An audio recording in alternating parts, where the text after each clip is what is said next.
Salut, j'espère que tu vas bien. Bienvenue dans cette nouvelle vidéo. En fait, je veux partager avec toi dans cette vidéo deux éléments qui sont vraiment importants, qui te mettront à la tête du peloton.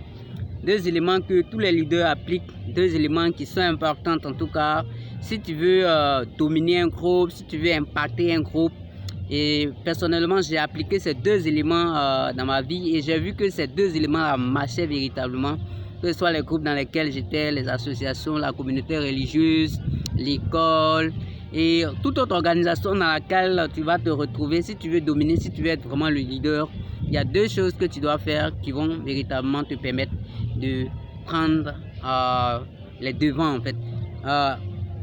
Ces deux éléments viennent de Napoléon Hill qui a dit comme ça dans les 16 leçons du succès. Je t'invite vraiment à lire ce livre-là, les 16 lois du succès. 16 lois du succès, c'est vraiment important. Et aussi Napoléon Hill aussi a écrit un très célèbre livre qui est Réfléchissez et devenez riche. C'est que tu connais déjà ce livre-là. Donc, revenons maintenant aux deux éléments. Mais bien avant, abonne-toi à la chaîne si tu ne l'as pas encore fait. Et n'oublie pas de liker la vidéo. Alors, quels sont ces deux éléments aussi importants, voilà, pour que tu puisses les appliquer si tu veux vraiment dominer un groupe? Le premier élément que tu dois appliquer, c'est dans un premier temps prendre des initiatives. Quel que soit là où tu te trouves, il faut que tu prennes des initiatives. Le fait de prendre des initiatives te permettra véritablement de gagner en confiance en fait. Voilà, il est important que tu prennes des initiatives. Il ne s'agit pas de te limiter simplement aux tâches qui te sont dévolues. Mais au-delà des tâches qui te sont dévolues, il faut faire des choses qu'on ne te demande même pas de faire en fait. Donc, le fait de prendre des initiatives, c'est le fait de faire des choses sans que personne ne te dise de le faire. Voyez-vous, j'étais dans plusieurs organisations comme ça. J'avais l'habitude de prendre des initiatives, de faire des choses qu'on ne me demandait pas du tout de faire en fait. Donc c'était un supplice voilà, que je faisais, c'était des choses que je créais. C'est-à-dire que tu regardes s'il y a un manque quelque part, voilà, tu essaies de combler ce manque-là. S'il y a un vide quelque part, tu essaies de combler. Disons par exemple que dans la salle, dans votre salle de réunion, il n'y a pas de poubelle par exemple. Et tu vas par exemple et tu achètes une poubelle et tu mets ça dans la salle. C'est une initiative que tu auras prise. Et ça compte beaucoup en fait. Et c'est l'ensemble de ces petites initiatives là qui vont véritablement te permettre de dominer le groupe, dominer le groupe. Mais ça va te distinguer, c'est ce que je veux particulièrement dire. Donc, premièrement, n'oublie pas de prendre des initiatives. N'oublie pas de réfléchir à des choses qu'on peut améliorer, des choses qu'on peut retoucher. Faire des propositions aussi, c'est voilà, faire des propositions pour l'avancement du groupe. Tu peux voir le chef du groupe et lui dire et si on faisait ça comme ça, et si on faisait ça comme ça, et si on faisait ça comme ça. Tu peux organiser même des choses. C'est très important le fait de prendre des initiatives. Et la deuxième chose que tu peux faire, la deuxième chose qui va te différencier des autres, c'est le fait de travailler plus que tu es payé. Il faut travailler plus que tu es payé. Qu'est-ce que ça veut dire? Ça veut dire faut dépasser tes limites.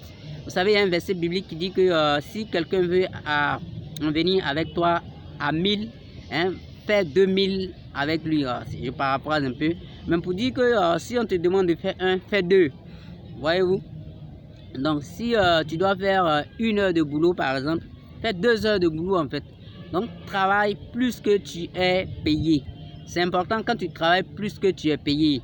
Et ça t'amène à quoi? C'est pas forcément en termes de rémunération, de salaire, mais en termes d'heures par exemple. Tu dois travailler par exemple, disons 8 heures et tu peux déborder jusqu'à 9 heures, jusqu'à 10 heures, jusqu'à 12 heures, 11 heures par là. Ça te différencie, ça te distingue automatiquement en fait.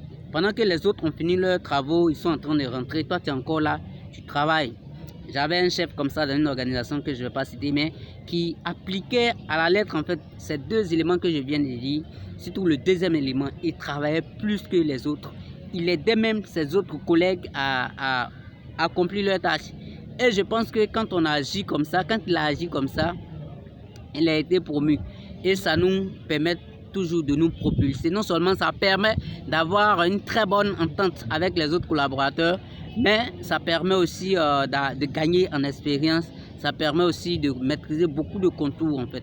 Donc, apprenez à travailler plus que vous êtes payé. Apprenez aussi à travailler au-delà des heures même qui vous sont imparties. Donc, travaillez plus, prenez des initiatives. Voici les 2 éléments tirés du livre des 16 leçons du succès de Napoléon Hill. Appliquez ces 2 éléments et faites-moi un retour dans les commentaires bien sûr. Donc n'oubliez pas de partager la vidéo. Je pense que ça sera une initiative de votre part. Partager la vidéo dans des groupes WhatsApp, Facebook et tout autre groupe. Voilà, je pense que ça pourra aussi m'aider, ça pourra aussi me soutenir. Donc d'ici là, on se dit ciao ciao, au revoir et dans une prochaine vidéo.